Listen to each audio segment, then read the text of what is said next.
and switched off. And this has become now what you can gather on here, largely rampant even amongst Christians themselves, that if they don't like something the person says, then they use that clever little trick of switching them off somewhat so they're lulled into a false sense of security, believing their voices are heard out there by whoever might be listening, they doing their best to preach the gospel, and even reproving sin, have no fellowship with the unfruitful works of darkness, but rather reprove them.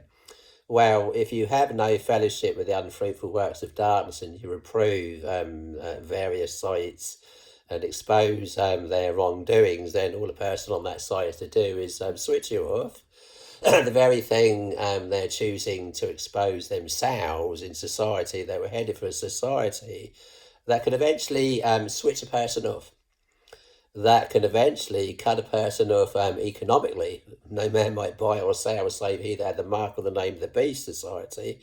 And not only this, but eventually so cut you off financially, economically, you won't be able to buy or sell.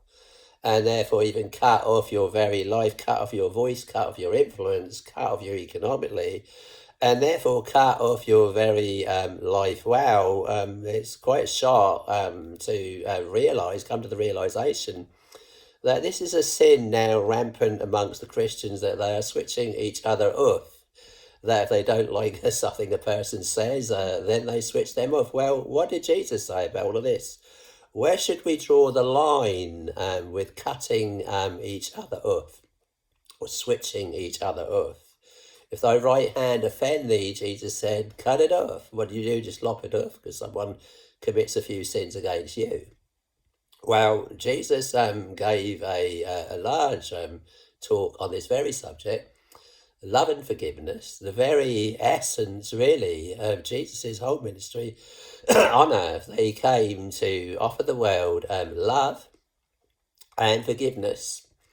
This costing him his very life, he being taken away by the Pharisees, arrested in the late at night, in the early hours of the morning, no doubt, late at night, and went before his accusers and shearers as a dumb sheep, not even opening his mouth, but allowing them to take him away and crucify him. So Jesus dying for the sins of mankind, going that extra mile, and not only offering the world forgiveness, but also dying in the place of the whole world. For God so loved the world that he gave his only begotten Son, that whosoever believeth in him should not perish but have everlasting life. So the wage of sin being death, Jesus Christ offering himself as a sin offering, being things that the wage of sin is death, therefore taking